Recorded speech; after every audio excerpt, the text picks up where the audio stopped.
La Bible en un an, la 254e journée, le livre d'Ézéchiel, chapitre 39, verset 1 au chapitre 40, verset 27, le livre des psaumes, chapitre 55, verset 1 à 24, le livre des proverbes, chapitre 22, versets 28 et 29, la seconde épître de Paul aux Corinthiens, chapitre 8, versets 1 à 15. Ézéchiel, chapitre 39. Et toi, fils de l'homme, prophétise contre Gog. Tu diras, ainsi parle le Seigneur l'Éternel. Voici, j'en veux à toi, Gog, prince de Roche, de Méchec et de Toubal. Je t'entraînerai, je te conduirai, je te ferai monter des extrémités du septentrion, et je t'amènerai sur les montagnes d'Israël. J'abattrai ton arc de ta main gauche, et je ferai tomber tes flèches de ta main droite. Tu tomberas sur les montagnes d'Israël, toi et toutes tes troupes, et les peuples qui seront avec toi. Aux oiseaux de proie, à tout ce qui a des ailes, et aux bêtes des champs, je te donnerai pour pâture. Tu tomberas sur la face de la terre, car j'ai parlé, dit le Seigneur l'Éternel. J'enverrai le feu dans Magog, et parmi ceux qui habitent en sécurité les îles, et ils sauront que je suis l'Éternel. Je ferai connaître mon saint nom au milieu de mon peuple d'Israël, et je ne laisserai plus profaner mon saint nom. Et les nations sauront que je suis l'Éternel, le Saint en Israël. Voici, ces choses viennent, elles arrivent, dit le Seigneur l'Éternel. C'est le jour dont j'ai parlé. Alors les habitants des villes d'Israël sortiront, ils brûleront et livreront aux flammes les armes, les petits et les grands boucliers, les arcs et les flèches, les pics et les lances. Ils en feront du feu pendant 7 ans. Ils ne prendront point de bois dans les champs, et ils n'en couperont point dans les forêts, car c'est avec les armes qu'ils feront du feu. Ils dépouilleront ceux qui les ont dépouillés, ils pilleront ceux qui les ont pillés, dit le Seigneur l'Éternel. En ce jour-là, je donnerai à Gog un lieu qui lui servira de sépulcre en Israël, la vallée des voyageurs, à l'orient de la mer. Ce sépulcre fermera le passage aux voyageurs. C'est là qu'on enterrera Gog et toute sa multitude, et on appellera cette vallée la vallée de la multitude de Gog. La maison d'Israël les enterrera, afin de purifier le pays. Et cela durera 7 mois. Tout le peuple du pays les enterrera, et il y en aura du renom, le jour où je serai glorifié, dit le Seigneur l'Éternel. Ils choisiront des hommes qui seront sans cesse à parcourir le pays, et qui enterreront, avec l'aide des voyageurs, les corps restés à la surface de la terre. Ils purifieront le pays, et ils seront à la recherche pendant 7 mois entiers. Ils parcourront le pays, et quand l'un d'eux verra les ossements d'un homme, il mettra près de là un signe, jusqu'à ce que les fossoyeurs l'enterrent, dans la vallée de la multitude de Gog. Il y aura aussi une ville appelée Ammona. C'est ainsi qu'on purifiera le pays. Et toi, fils de l'homme, ainsi parle le Seigneur l'Éternel. Dis aux oiseaux, à tout ce qui a des ailes, et à toutes les bêtes des champs, réunissez-vous, venez, rassemblez-vous de toutes parts, pour le sacrifice où j'immole pour vous des victimes, grand sacrifice sur les montagnes d'Israël. Vous mangerez de la chair et vous boirez du sang. Vous mangerez la chair des héros, et vous boirez le sang des princes de la terre. Béliers, agneaux, boucs, taureaux engraissés sur le basan. Vous mangerez de la graisse jusqu'à vous en rassasier, et vous boirez du sang jusqu'à vous enivrer à ce festin de victimes que j'immolerai pour vous. Vous vous rassasierez à ma table, de la chair des chevaux et des cavaliers, de la chair des héros et de tous les hommes de guerre, dit le Seigneur l'Éternel. Je manifesterai ma gloire parmi les nations, et toutes les nations verront les jugements que j'exercerai, et les châtiments dont ma main les frappera. La maison d'Israël saura que je suis l'Éternel, son Dieu, dès ce jour et à l'avenir. et les nations sauront que c'est à cause de ces iniquités que la maison d'Israël a été conduite en captivité, à cause de ses infidélités envers moi. Aussi je leur ai caché ma face, et je les ai livrés entre les mains de leurs ennemis, afin qu'ils périssent tous par l'épée. Je les ai traités selon leurs souillures et leurs transgressions, et je leur ai caché ma face. C'est pourquoi ainsi parle le Seigneur l'Éternel. Maintenant je ramènerai les captifs de Jacob, j'aurai pitié de toute la maison d'Israël, et je serai jaloux de mon saint nom. Alors ils oublieront leur opprobre, et toutes les infidélités qu'ils ont commises envers moi, lorsqu'ils habitaient en sécurité leur pays, et qu'il n'y avait personne pour les troubler. Quand je les ramènerai d'entre les peuples, quand je les rassemblerai du pays de leurs ennemis, je serai sanctifié par eux aux yeux de beaucoup de nations. Et ils sauront que je suis l'Éternel, leur Dieu, qui les avait emmenés captifs parmi les nations, et qui les rassemble dans leur pays. Je ne laisserai chez elles aucun d'eux, et je ne leur cacherai plus ma face, car je répandrai mon esprit sur la maison d'Israël, dit le Seigneur l'Éternel. Ézéchiel, chapitre 40. La 25e année de notre captivité, au commencement de l'année, le 10e jour du mois, 14 ans après la ruine de la ville, en ce même jour, la main de l'Éternel fut sur moi, et il me transporta dans le pays d'Israël.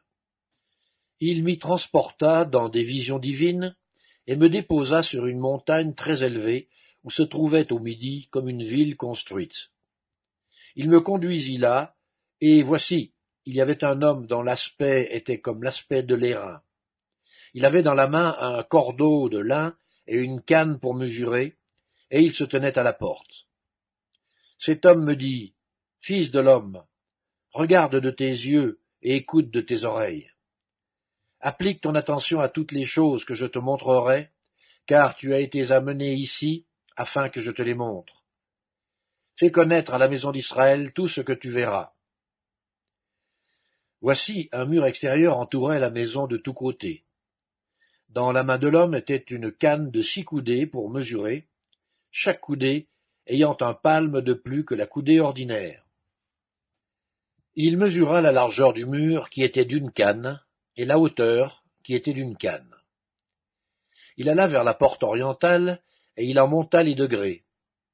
Il mesura le seuil de la porte, qui avait une canne en largeur, et l'autre seuil qui avait une canne en largeur. Chaque chambre était longue d'une canne et large d'une canne. Il y avait entre les chambres un espace de 5 coudées. Le seuil de la porte, près du vestibule de la porte, à l'intérieur, avait une canne.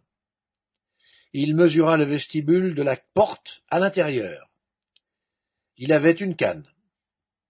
Il mesura le vestibule de la porte. Il avait 8 coudées, et ses poteaux en avaient 2. Le vestibule de la porte était en dedans. Les chambres de la porte orientale étaient au nombre de 3 d'un côté et de 3 de l'autre. Toutes les 3 avaient la même mesure, et les poteaux de chaque côté avaient aussi la même mesure. Il mesura la largeur de l'ouverture de la porte, qui était de 10 coudées, et la hauteur de la porte, qui était de 13 coudées. Il y avait, devant les chambres, un espace d'une coudée de côté et d'autre. Chaque chambre avait 6 coudées d'un côté et 6 coudées de l'autre. Il mesura la porte depuis le toit d'une chambre jusqu'au toit de l'autre. Il y avait une largeur de 25 coudées entre les 2 ouvertures opposées.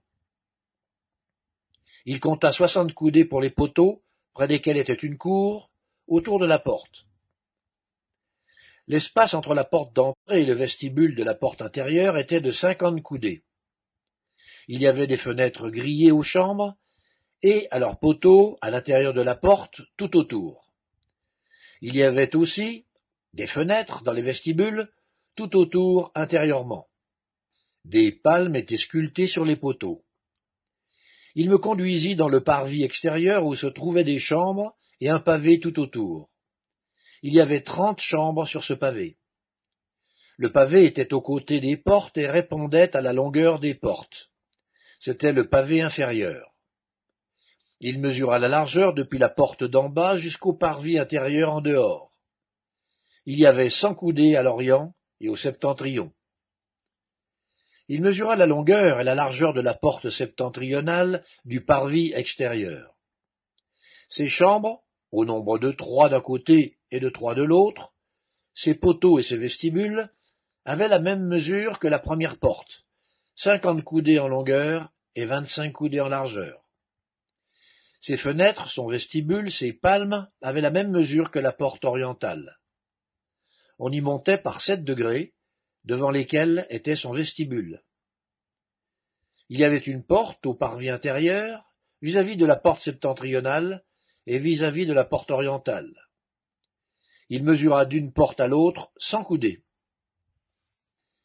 Il me conduisit du côté du midi où se trouvait la porte méridionale. Il en mesura les poteaux et les vestibules qui avaient la même mesure. Cette porte et ses vestibules avaient des fenêtres tout autour, comme les autres fenêtres, 50 coudées en longueur et 25 coudées en largeur. On y montait par 7 degrés, devant lesquels était son vestibule. Il y avait de chaque côté des palmes sur ses poteaux. Le parvis intérieur avait une porte du côté du midi. Il mesura d'une porte à l'autre, au midi, 100 coudées. Psaume 55, au chef des chantres, avec instruments à cordes, cantique de David. Ô Dieu, prête l'oreille à ma prière, et ne te dérobe pas à mes supplications. Écoute-moi et réponds-moi. J'erre çà et là dans mon chagrin et je m'agite, à cause de la voix de l'ennemi et de l'oppression du méchant, car ils font tomber sur moi le malheur et me poursuivent avec colère. Mon cœur tremble au-dedans de moi, et les terreurs de la mort me surprennent. La crainte et l'épouvante m'assaillent, et le frisson m'enveloppe. Je dis, oh, si j'avais les ailes de la colombe, je m'envolerais, et je trouverais le repos. Voici, je fuirai bien loin, j'irai séjourner au désert. Je m'échapperai en toute hâte, plus rapide que le vent impétueux, que la tempête. Réduis à néant, Seigneur, divise leur langue, car je vois dans la ville la violence et les querelles. Elles en font jour et nuit le tour sur les murs. L'iniquité et la malice sont dans son sein. La méchanceté est au milieu d'elle, et la fraude et la tromperie ne quittent point ses places. Ce n'est pas un ennemi qui m'outrage, je le supporterai. Ce n'est pas mon adversaire qui s'élève contre moi, je me cacherai devant lui. C'est toi que j'estimais mon égal, toi mon confident et mon ami. Ensemble nous vivions dans une douce intimité, nous allions avec la foule à la maison de Dieu. Que la mort les surprenne, qu'ils descendent vivants au séjour des morts, car la méchanceté est dans leur demeure, au milieu d'eux. Et moi je crie à Dieu, et l'Éternel me sauvera. Le soir, le matin et à midi, je soupire et je gémis, et il entendra ma voix. Il me délivrera de leur approche et me rendra la paix, car ils sont nombreux contre moi. Dieu entendra et les humiliera. Lui qui, de toute éternité, est assis sur son trône, car il n'y a point en eux de changement, et ils ne craignent point Dieu. Il porte la main sur ceux qui étaient en paix avec lui, il viole son alliance. Sa bouche est plus douce que la crème, mais la guerre est dans son cœur. Ses paroles sont plus onctueuses que l'huile, mais ce sont des épées nues. Remets ton sort à l'Éternel, et il te soutiendra. Il ne laissera jamais chanceler le juste. Et toi, ô Dieu, tu les feras descendre au fond de la fosse. Les hommes de sang et de fraude n'atteindront pas la moitié de leur jour. C'est en toi que je me confie. Livre des Proverbes, chapitre 22.